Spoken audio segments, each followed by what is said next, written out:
guys, what's going on? It's your girl Tubbi of the Nerdy Bird site, antidote.com. You are tuned in for another exclusive episode of Kicking The Real. Today I have a very special guest joining me. You hear me? Jayarson, man. CEO, entrepreneur, rapper from New Orleans, Louisiana. Holding it down downtown, you dig? Today we're about to really get deep into what Jay has going on. We're going to get to tap into how music became such a powerful and influenced part of his life. And we're going to also get into some of this new music that he has out right now. Here's banger. Man, I got bangers, man. I got bangers. Like bro bangers. We're going to jump straight into it. First of all, how long have you been making music? Ooh, it's been a long time. I've been making music probably since I was about 11 years old. And Nice. I made mixtapes in middle school, and I used to hand them out. And I used to take the two radios and one to play the music, and then the other one to record my voice with the music. Yeah. And eventually I convinced my mom to buy me a karaoke machine, Nice. and then I just started going to the studio from there. Very nice. So what was the first memorable project when you were like, okay, this is definitely for me? The first time I made one of them tapes in middle school, I knew I was gonna be a rapper. I always knew I was gonna be an entertainer. Right. But the first time I really heard my voice mesh with a beat, and I think it was like the Brat, the Funkified beat. I very rapped nice. over that, and the first time I heard it, I just knew I was special. I felt Like for good. myself, like the first time I heard that. That's really dope. That's really, really dope. Yep. Now, knowing that you transitioned so early and accepting your gift and actually wanting to pour into it, the name Jayarson, was that always attached to you? Or that's something Yeah, that was always me. At first, like my nickname in the neighborhood I lived in at the time was Peanut, and that was my initial rap name, I guess. I didn't like it though. But when I started owning my own identity, my nickname with my family was Jay, and I immediately went to the dictionary. Like I'm a researcher. I'm not a big reader. I research things that I feel like is informative to what I'm interested in. And I went to the A's, and I was like, reading through the A's, and I got to arsonist. And then arsonist is somebody that set things on fire. And I was like, oh man, Jayarson, that sounds dope. I like that, and I never changed it. And I thought about it like 2012ish. I was gonna change it to my real name, which is Justin Paul, just because I felt like I was going through a period in rap where I was trying to rebrand, and I was like, I want to be real, a different type of real. But it just didn't brand right. It sounded like a pope or some shit like that. So I just stuck with Jayarson because I branded it well. You could Google Jayarson. Like, I branded that extremely well. So, I do what makes sense. And I think Very nice. I made it cool, So. I think it feels well to him because it's always been something. And doing that research, it made it so personal for you. So that name is definitely going to stick. And I don't think you should change it. That's just me, though. Right. I appreciate that, and I'm going to take that advice. Now, when you start thinking back to those days where you were coming into your artistry, who were some of the artists that really influenced your style, your take, or your perspective with music? I was influenced by the cast that was in my city the most, like Baby, you know what I'm saying? The Hot Boys, Jay-Z, Gucci Man. I just was always like influenced more by my city, but definitely influenced by cats that talk the language, and Right. I felt like you could smell a slum on them, like Gucci, Gucci Man, that's gonna do you something, like you know what I'm saying. I felt like I related to cats that was just being themselves, like I felt like when Hove talk his talk, I felt like Hove sold every gram he ever said he sold. And real just cut from that clout, I just resonated with that type of realness. You know what I'm saying? Like I just always felt like, that was a part of who I am and what I'm doing, and I could relate to it. So those people, especially in my city, like seeing Birdman ride down Canal Street with 30 cars and all of them his, and seeing C Murder, inspiring. yeah, seeing C Murder at the show. You know what I'm saying? And I'm probably like 9, like watching him walk around the city and seeing Juvenile. You know what I'm saying? I watched Juvie spit on a lady before. That was crazy. Like that was one of the most memorable moments before. Like I got so many moments. Like, and it's crazy. Like, cause I actually know these dudes now. You know what I'm saying? And they don't even know like the memories I got of them. And it just be like, wow. You know Y'all what I'm some saying? wild dudes. Yeah, I'm like, wow. You know what I'm saying? That's like, crazy. So, like, I was definitely influenced by the whole New Orleans movement and watching us own our own identity, because before that, like, New Orleans is like real island descent, like West Indian Right. vibes. And a lot of us like Haitian and Creole and Jamaican and all this mixture of different things. Like, my grandmother Native American, my grandfather Haitian. Like, so it's just different. It's just Gumbo. it's just a gumbo pot, and we don't really know our lineage. We just know we New Orleans. Like, Right. you know what I'm saying? So, I was just influenced by seeing us get our own identity. Like not going. I used to go to Atlanta every summer, and they used to ask me if I was from Jamaica. I'm like, well, I'm from Jamaica because I talk. Until Hot Boys came out, it was no question Right. where I was from. Right. So you know That what was I'm saying? that staple. That Right. kind of opened the door. I think that's dope. Right. So that's what I was influenced by. You know what I'm saying? Now, knowing that there's so many artists out here and there's so many different genres and styles of music right now, and we've come through the era of seeing music transition from its establishing point to really seeing it break off into so many different branches right now. Right. If you had to say you had a favorite style of music right now, so far as hip hop, rap, and R&B goes, what would that be? I'm gonna say wordy music, cause I know it's not a lane. It's a lane that has not been owned. My brother Jack Joe came up with that term, and when I really thought about it, I was like, man, I just wordy think about music, like Homeboys. make music for wordies, like Manny Fresh was making wordy beats. You know what I'm saying? feel that. Partners in Crime make wordy party music, like, you know what I'm saying? So like that was my favorite genre. And then after that, I probably was more influenced by the trap sound. I got you. Because of the storyline, the stuff that they were saying, it was just like, it was vivid And relatable of what I've to been life. doing. Right. I jump out the push with it at 11, just doing Saying now things. y'all in his business though. Don't Yeah, tell like nobody just doing things that my mother didn't agree with. I ain't gonna get into in depth of that. So I relate to the trap talk and what they Right. talking about. You know what I'm saying? Like firsthand. Like, you know what I'm saying? So, I'm happy you went there too, though. Let's kind of talk about that growth. Right. As you see yourself grow and transition as an artist, knowing that there's so many young artists that are trying to get to the platform where you are, or trying to establish the understanding that you have for this industry.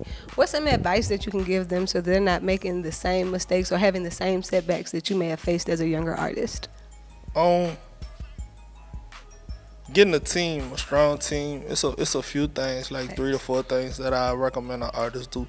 Get a strong team. Like, don't be in a look to get no manager. Everybody be, I'm gonna give him a manager. Like, they don't have nothing to manage.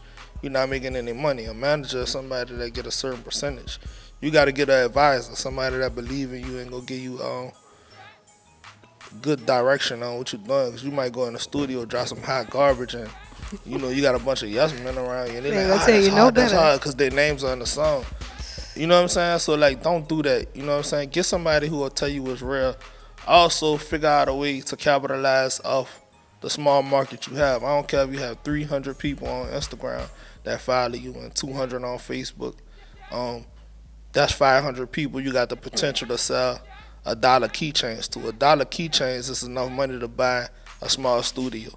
You know what I'm saying? And then you come back and you learn how to work the equipment with your small studio, and then you come back and you sell, you grow your fan base with marketing. So you do it again, and then you pay for marketing to grow. So now you got 1,000 people that you marketing to, and then the cycle keeps going. Like, you got to make a plan for growth. Like, you just really just in the way. Have to do their research and stuff too to Yeah, be prepared. yeah. And That's really, really sound advice. I don't think that could have been displayed any better for you right. guys. And consistency. He laying facts. And consistency too. You know what I'm saying? Consistent in your business plan that you establish for yourself. You know what I'm saying? And do what's in your heart. Like, Right. like if you feel like a song is something to go with, nobody else believe in it, you got to go against what everybody else think. Because marketing is what's going to make a hit even more of a hit, like repetition and marketing strategy and putting it in the fans' face in the right way. Absolutely, absolutely. So, Speaking of marketing, you got a pretty dope CD. right, A thank you. pretty dope project that's out Thank right you, now. Let's thank you. kind of get into that. Let's first of all, I'm gonna let you introduce it, and we'll Right. kind of touch bases on how the title came about. All right, the project got dropped on like the last quarter of 2020. It's called the Murder Cabbie, and it was basically like paying homage to all the people that came before me out my city, like Feli Phil, Pimp Daddy, Baby, Master P. Like it's a couple names that people know about. Then there's a lot of names nobody don't know about. And every song is named after those individuals. And the Murder Cappy is basically saying like what I was influenced by. I was Right. influenced by New Orleans in the middle of the Murder Cappy. Like I watched somebody get blown away before I was a teenager, like a few times, and it's a numbing thing. Like we numb to murder. Like Right. it's just something that just happens. You know what I'm saying? Like, and in the process, it was me and Nayo, producer from New Orleans. He got murdered, just to show you how creepy it is. And it was just me. Supposed to just be me and him working on. He was supposed to just solely do the production, but he got murdered, and in the process, like AD and Duff, they picked up and they helped me a lot. And Shop with Ken, he got a track on there also. So I dealt with all Louisiana people that knows firsthand Right. what I was influenced by and could capture that sound. So So feature and production wise, how many features are you looking at overall in the project? I only got 3 producers on the project, Okay. and I don't have no features on it. Nice. You say you Well, no, I got one feature, Viney, BOG Viney. That's it. Shout on out Pimp to you. Daddy. Shout out to Viney. Like she one of the hottest bounce artists, if not the hottest in the city right now. That's And what's up. before it even happened, I saw it, and I hit her up, and we handled the business, got the business clear, and I just knew the record was a hit from day one. Like that's how I felt. I felt it in my soul. Like I just gave artists advice. Like when you feel like something go, you gotta go with the move. Follow that. Yep. Now my thing is, I had a video got pretty wild. Lil Birdie told me, Yeah, got it got turned pretty up wild. at It the was Pimp turned. Daddy. Yeah. It was super professional. It didn't get too wild, but it was definitely like it was fun. Like anything I do, anybody around me, like they'll tell you like Jay lit. You know what I'm saying? He the life of the party. Like I'm super, super, super cool though. At the same time, like real laid back. But I definitely get it. I get it turned. Like any event I do, But nobody tried to anything throw you in the involved. pool though, Jay. Like, Let me see. It wa- it I wasn't- didn't get thrown in the pool, but I did. Let me see. Did I fall in the pool? No, that was another video. I know it happened. Nah, I didn't Something fall in the happened. pool. I was on the floor. Actually, if you go back and look at the video, I was on the floor getting fade grapes, fully clothed with sneakers on and everything. So I just was trying to do some abstract stuff in it that people would look like, how the hell did he not get wet with his sneakers on? Like, you know what I'm saying? I'm just always trying to be innovative and creating whatever I create. well, here at the Antidote, we think it's dope. If you haven't seen it, make sure you check it out. You can also Please do. tune in to the Music's Countdown show on the Antidote and check it out there. Okay, make it or break it. Man, make that number 1. Pimp Daddy Jayarson. Yeah, Run that up. Run the comments up. right. Now, I'm going to ask you, overall on the project, Murder Cappy, what would be your favorite song that everybody out there that's watching right now needs to stop when we're done and go listen to? Ooh. I'm telling Man, you they a lot like about it. babies. You know what I'm saying? I can't tell you what my favorite kid is. You know what I'm saying? But Every parent has the that record, secret. the record I listen to the most has been Feli Phil. Nice. It's real gritty. It's like me to the core. But I think Pimp Daddy is the best record on that, hands down.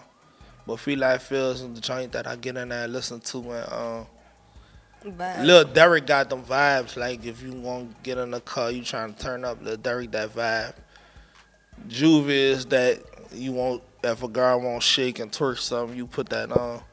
So I ain't gonna lie, like I honestly think overall this project is a no skipper. Like I actually like I ain't saying I'm a hard critic on myself. Like kind of Right. like you. Alright. I wouldn't put nothing out that I wouldn't listen to or that I feel like didn't have no replay value. right. So The whole project incredible. I mean, I say that modestly, but it really is. It's an incredible project, and it's my best overall put together project. It's not my favorite project, but I think it's the best project. Best structured overall. Yeah, the best structured project. I think that's dope. Now you do have merch out right now. Where Definitely. can viewers and fans tune in to be able to purchase merch? You can go get my merch at bigjarsonmerch.com.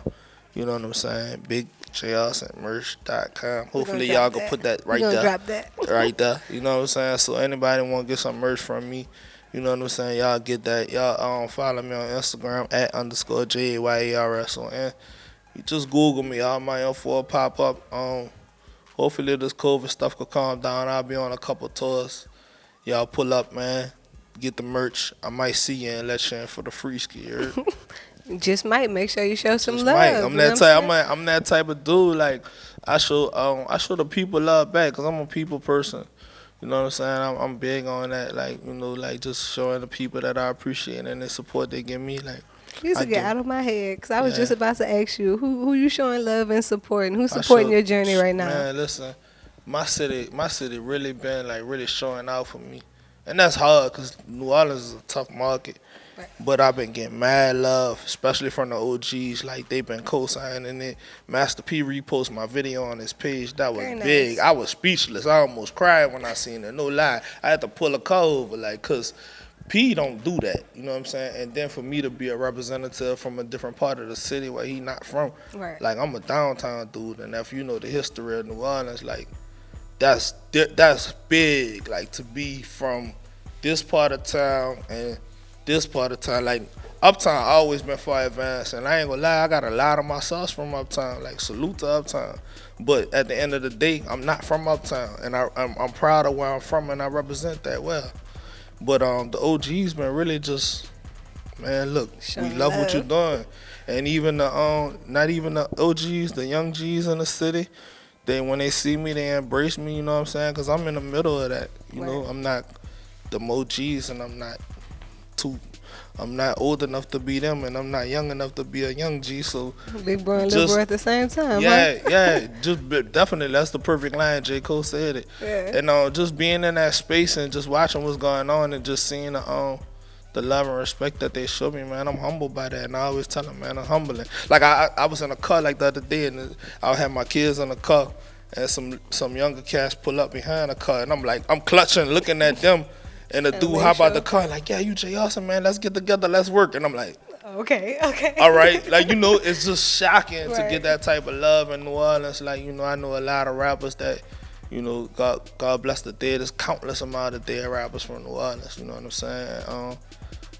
I think just to be in that space where they rocking with you, it's just different. And it's still surreal to me, you know what I'm saying? But I'm still on my toes with it because it's still a better of the beast out there. Right, you never know what's gonna happen. Never know.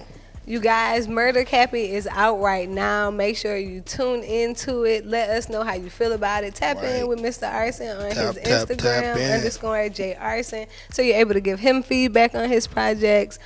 Before we get ready to get out of here, because I will sit here and talk to you all day. Vice versa. Vice versa. I'm here for it. Right. We're going to play a little game called Word Association. All right. Now, the way that this game works, I'm going to call out different random people, places, things, ideas. I'm going to give you about 3 seconds to give me the first word or phrase that pops in your head, okay? Let's go. All right. Airline skating ring. Fights. LOG. G's and soldiers. Master P. You asked me. I was still looking at it, waiting for the answer. That was the answer. Super Sundays. Ooh, the babies. Jazzland. Boris. Donald Trump. Impeached. Barack Obama. Suspect. Bunker Hill. Don't go back there. Woody Music. Jack Joe. Megan Thee Stallion. Ooh, Crybaby. Oh my goodness. TheAntidote.com. Dope. Lil Derek. Beef ain't never squashed. Jayarson. Hot. How Sean say, make it hot. Tubbi. Yeah. What? What? See, Tubbi. Tubby? That's what you said? That's what I said. What's Tubby? Ooh. Oh man, It's come who- on, man. keep Y'all that. set me up for failure, man. Oh my God. I love doing Tubby, that. Bro, politician. I love doing that, bro. Politician. Tubby should be a politician. No, real talk. Off the camera, I asked Tubby, Don't listen to why are you not doing politics? Tubby has so much information. Her vocabulary is so extensive. I am quite impressed. I'm sorry, y'all. I by the ain't do that, vocabulary and her points that she was making. I threw my She friend makes some off. real political activist type points and talking about a situation. My friend And said, I'm I sorry. respect that. So go ahead, man. Run for mayor. I can't, y'all. I can't. Run for mayor. I be kicking the real. They don't want them in Listen, office, we got man. lawyers that's gonna take care of all that. Run for mayor. Man. All right, the antidote gonna back me. Right. Antidote definitely go back you. You heard me? Jayarson coming behind that too, you heard? Bro, this has been such a fun episode of Kicking the Real. Very informative. We appreciate Right. the opportunity Oh, man, to be it's able been to love. get It's to been know love. you outside of the music. Right. You guys, make sure you tune in, like, subscribe, and follow. Let us know what artists you want to see. Show love to us on our Instagram page. Follow me as well. Is there anybody you want to show love or shout out to before we get out of here? I want to shout out anyone that's been supporting me and showing me love and downloading and streaming and liking and commenting. I don't think y'all know how much I appreciate the simplicity or something of that nature. Just spreading the word, telling people how Love. dope I am. That's dope, man. Shout out to the Antidote for having me and my kids and Aww. all that. I love y'all. Let's There get it is, you guys. Show love, like, subscribe, and follow. Can't say it enough. It's your girl, Tubby. You've tuned in for another exclusive episode of Kicking the Real, and we're out. We out.